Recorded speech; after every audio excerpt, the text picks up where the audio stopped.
हाय दोस्तों, आज की वीडियो में हम कक्षा 11वीं का जो इंग्लिश का ओपन बुक माध्यम से जो पेपर हो रहा है उसका आपको पूरा सॉल्व बताएंगे। तो आप इसके जो विकल्पीय प्रश्न हैं उसको अच्छे से कर लेना है, क्योंकि ये आपकी वार्षिक परीक्षा के जो पेपर हो रहे हैं आपको घर बैठकर करने हैं ओपन बुक पद्धति से। तो जो भी ऑब्जेक्टिव टाइप क्वेश्चन है मैं आपको यहाँ पर बता रहा हूँ। तो चलिए शुरू करते हैं। सबसे पहले आपको एक अनसीन दी गई है सेक्शन ए में। इसमें आपको अनसीन में कुछ विकल्प दिए गए हैं, इसको आपको सॉल्व कर कर बताना है। तो चलिए, सबसे पहले आपको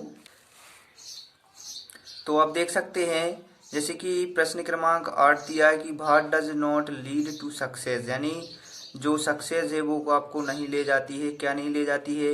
एनालिसिस है, एनालिसिस तो सक्सेस की ओर ले जाता है, नॉलेज भी ले जाता है।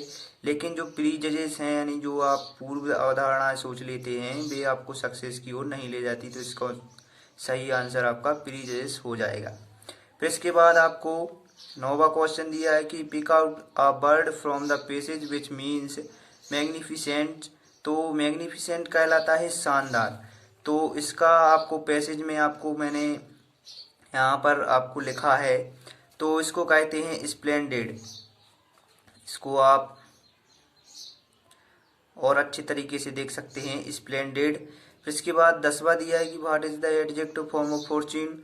तो फॉर्च्यून का एडजेक्टिव फॉर्म होता है फॉर्च्यूनेट। फिर इसके बाद दिया है कि अपोजिट, आपको डैश लाइन का अपोजिट बताना है। तो डैश लाइन कहलाता है अस्वीकार करना, तो इसका अपोजिट हो जाएगा एक्सेप्ट। एक्सेप्ट कहलाता है स्वीकार करना।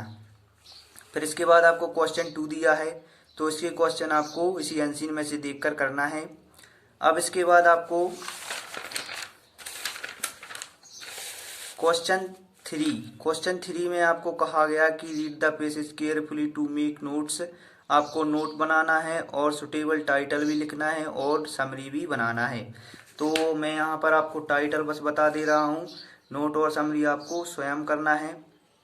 तो इसका टाइटल हो जाएगा डिजास्टर मैनेजमेंट, यानी आपको जो आपत्ति की जो सुविधाएं होती हैं उसका प्रबंध कैसे किया जाता है।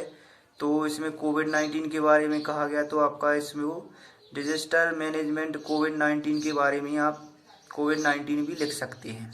तो इसका टाइटल यही हो जाएगा। अब इसके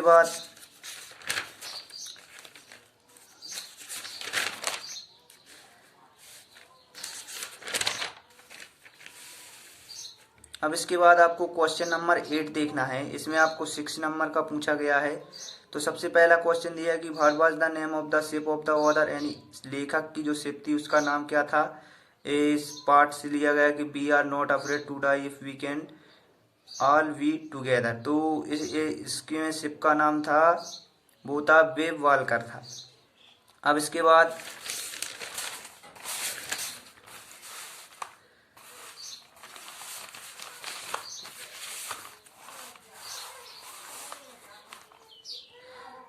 सेकेंड क्वेश्चन दिया है कि who is the main character of the lesson, the portrait of the lady, यानी जो मुख्य चरित्र किसका है इस लेसन में। तो इसका सही आंसर हो जाएगा द ऑथर्स ग्रैंड मदर।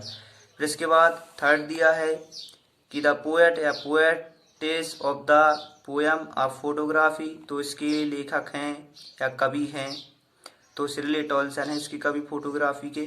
फिर इसके बाद दिया है कि in the poem the leaven top what is described by the adjective sleep. तो इसका सही आंसर हो जाएगा लिजर्ड।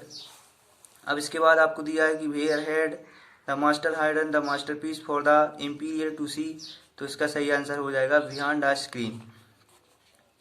फिर इसके बाद आगे का क्वेश्चन दिया है कि the poem the voice of the rain is conversation between.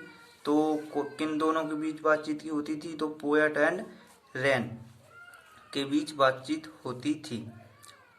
अब इसके बाद तो जितना भी आपको मैं सही सही बता रहा हूँ इसको पेपर में आपको टिक कर लेना है। क्वेश्चन अगला दिया है कि who is the poet of the poem.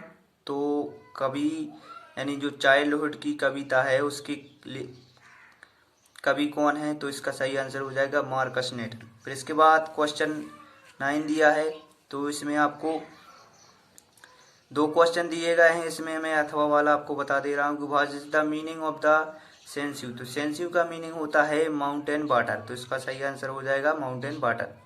फिर इसके बाद दिया है बी में, तो ये भी 2 मार्क्स में पूछा गया है। तो what is the greatest loss for the poet in the poem childhood, यानी सबसे बड़ा लॉस चाइल्डहुड की कविता में कवि को क्या हुआ था, तो चाइल्ड लाइक इनोसेंस, तो ये सही आपका आंसर हो जाएगा।